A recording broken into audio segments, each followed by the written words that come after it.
ជំរាបសួរបងប្អូនទាំងអស់គ្នាអញ្ចឹងដោយសារតែមានមិនជាច្រើនសួរតាក់ទងជាមួយនឹងការប្រឡងគ្រូអញ្ចឹងគាត់សួរថាតើការប្រឡងគ្រូ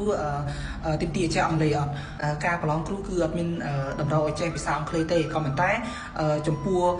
ឯកទេសខ្លះកម្រិតខ្លះគឺទីទីឲ្យចេះភាសាអង់គ្លេសព្រោះតែវាមានវិញ្ញាសាជាភាសាអង់គ្លេសអញ្ចឹងដោយបងប្អូនបានដឹងអញ្ចឹងថាការប្រឡងគ្រូគឺមាន4កម្រិតគឺមត្តេយ្យបឋមអនុវិទ្យាល័យនិងវិទ្យាល័យអញ្ចឹងក្នុងនោះគឺខ្ញុំសូមលើកនិយាយតាក់ទងជាមួយនឹងតែអនុនិងបឋមទេចំពោះការប្រឡងអនុនិងបឋមគឺមាន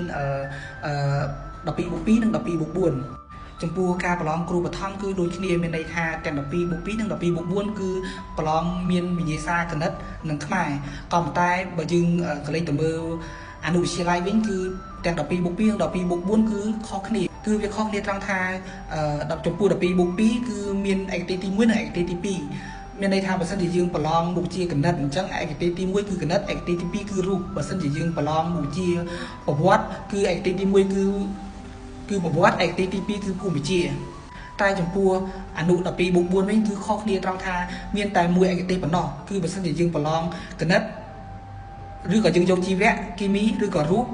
គឺយើងត្រូវភ្ជាប់ជាមួយនឹងភាសាអង់គ្លេសអញ្ចឹងគឺវាខុសគ្នាជាមួយនឹង12+2ដែល12+2គឺមានឯកទេសទី1ឯកទេសទី2ហាត់មានភាសាអង់គ្លេសទេក៏ប៉ុន្តែចំពោះ12+4វិញគឺមានតែឯកទេសទី1ទេហើយចំពោះមុខវិជ្ជាទៀតគឺជាភាសាអង់គ្លេសអញ្ចឹងគឺវាខុសគ្នាត្រង់កន្លែងហ្នឹងទាំងអស់គ្នាប្រហែលជាធ្លាប់លឺតាក់ទងជាមួយព័ត៌មានដែលគេនិយាយថា12+2នឹងលែងមានហើយគេមានតែ12+4ទេអញ្ចឹងខ្ញុំក៏អត់ហ៊ាននិយាយថាទៅមុខទៅការកែតម្រង់ឬក៏កំណែតម្រង់ការប្រឡងគ្រូហ្នឹងគឺអាចនឹងដាក់បញ្ចូលភាសាអង់គ្លេសគ្រប់កម្រិតមួយក៏អត់ទេខ្ញុំអត់ហ៊ាននិយាយទេក៏ប៉ុន្តែអីដែលអ្នកទាំងអស់គ្នាគួរធ្វើពេលនេះគឺពង្រឹងសមត្ថភាពតាក់ទងជាមួយនឹងឯកទេសដែលអ្នកទាំងអស់គ្នាចង់ប្រឡងហើយជាមួយនឹងភាសាអង់គ្លេសដោយសារតែទោះបីប្រឡងក៏ដោយមិនប្រឡងក៏ដោយនៅពេលដែលជាប់ហើយគឺក៏ត្រូវតែរៀនភាសាអង់គ្លេសដែរអញ្ចឹងអ្នកទាំងអស់គ្នាគួរតែរៀនត្រៀមមកហើយទៅដោយសារតែពេលដែលយើងរៀនទៅក៏វាមិនខាត់បងអីដែរក៏វាបានចេះបានដឹងដែរអញ្ចឹងខ្ញុំលើកទឹកចិត្តឲ្យអ្នកទាំងអស់គ្នាព្យាយាមរៀនភាសាអង់គ្លេសឲ្យបានទាំងអស់គ្នា